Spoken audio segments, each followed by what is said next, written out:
ഇവിടെ സൂചിപ്പിച്ച പോലെ തന്നെ നമ്മോടൊപ്പം ഇന്ന് രാവിലെ വരെ ഉണ്ടായിരുന്ന പ്രിയപ്പെട്ട ലത്തീഫ് നമ്മോട് വിട പറഞ്ഞിരിക്കുകയാണ്. നിസ്സാരമായ ഒരു 20 രൂപയുടെ വിഷയത്തിലാണ് ഈ പ്രശ്നം ഉണ്ടായതെന്ന് അറിയുമ്പോഴാണ് ഒരു കുടുംബത്തിന് നഷ്ടപ്പെട്ടത് ആ കുടുംബത്തിൻ്റെ വലിയ അത്താണിയാണ് എന്ന് നമ്മൾ മനസ്സിലാക്കുന്നത്. നേരെ ഒരു ബസ് നിർത്തുന്ന സ്റ്റോപ്പിനകത്തല്ല അവൻ ആളെ കയറ്റിയത്.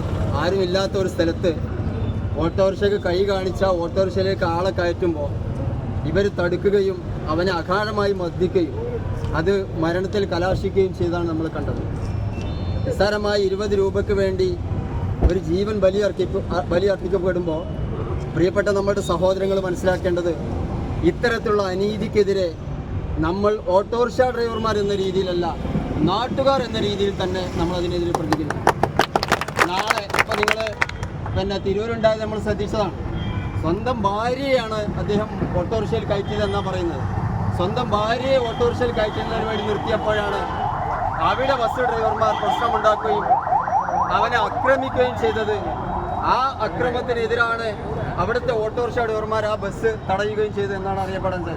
അപ്പോൾ സ്വന്തം ഭാര്യ അല്ലെങ്കിൽ സഹോദരങ്ങൾ കുടുംബത്തെ പോലും കയറ്റുന്നത്, വണ്ടിയിൽ കയറ്റുന്നത് ഇവിടുത്തെ ബസ് ഡ്രൈവർമാരുടെ അനുവാദത്തോടു കൂടിയാവണം, ബസ് ജീവനക്കാരോട് ചോദിച്ചിട്ട് വേണം എന്ന രീതിയിലേക്ക് പോകുന്ന ഇവിടെ തെമ്മാടിത്തത്തെ അംഗീകരിച്ചു കൊടുക്കാൻ നമ്മൾക്ക് കഴിയില്ല എന്ന് തന്നെയാണ് നമ്മൾ വ്യക്തമാക്കേണ്ടത്. അതുകൊണ്ട് തന്നെ ഈ സമരം നമ്മൾ ഇവിടെ സൂചിപ്പിച്ച പോലെ തന്നെ അവർ നമ്മളോട് പറഞ്ഞത്, അങ്ങനെ നിങ്ങൾക്ക് റോഡിലൂടെ പോകുന്നവരെ കയറ്റാൻ നിങ്ങൾക്ക് പെർമിഷൻ ഇല്ല, അങ്ങനെ പെർമിഷൻ ഉള്ളത് നിങ്ങളുടെ ഓട്ടോ സ്റ്റാൻഡിൽ നിന്ന് മാത്രമാണ് എന്നാണ് ഈ ബസ്സുകാർ നമ്മളോട് ന്യായീകരിക്കുന്നത്. അങ്ങനെയെങ്കിൽ ഇവിടെ സൂചിപ്പിച്ച പോലെ തന്നെ നമ്മൾ പഠിച്ചിട്ടുള്ള നിയമപ്രകാരം 10 പേരിൽ ആളുകൾക്ക് അപ്പുറം ബസ്സിൽ നിന്ന് യാത്ര ചെയ്യാൻ പാടില്ല. അങ്ങനെ വന്നാൽ ഒതുക്കുങ്ങൽ അങ്ങാടിയിൽ ആ ബസ് ഞങ്ങൾ തടയുകയും ബാക്കിയുള്ളവർ ഇറക്കി വിടുകയും അങ്ങനെ ഒരു സമരത്തിലേക്ക് ഞങ്ങൾ പോവുകയും ചെയ്യും.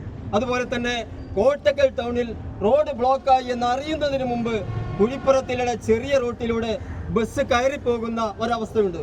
അങ്ങനെ വന്നാൽ ആ ബസ്സിന്റെ പെർമിറ്റ് അതിലേക്കൂടെയല്ല, ഒരു സ്പെഷ്യൽ നിർദ്ദേശപ്രകാരം പോലീസ് ഇവിടെ നിന്ന് തിരിച്ചുവിടുന്ന ഒരു സാഹചര്യത്തിലല്ലാതെ ബസ് അങ്ങനെ പോയാൽ ആ ബസ്സും ഞങ്ങൾ തടുക്കുമെന്ന് എല്ലാവരെയും ഞങ്ങൾ അറിയിക്കുക. പ്രിയപ്പെട്ട അധികാരികളെ മുൻനിർത്തിക്കൊണ്ട് തന്നെയാണ് അങ്ങനെ സംസാരിക്കുന്നത്.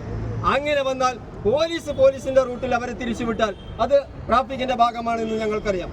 അതല്ലാതെ തന്നെ കോട്ടക്കൽ ബ്ലോക്ക് എന്നറിയുമ്പോൾ തന്നെ ഇവിടെ തിരിഞ്ഞു പോകുന്ന ബസ്സുകാരെ ഞങ്ങൾ തടയും. അതുപോലെ ഇവിടെ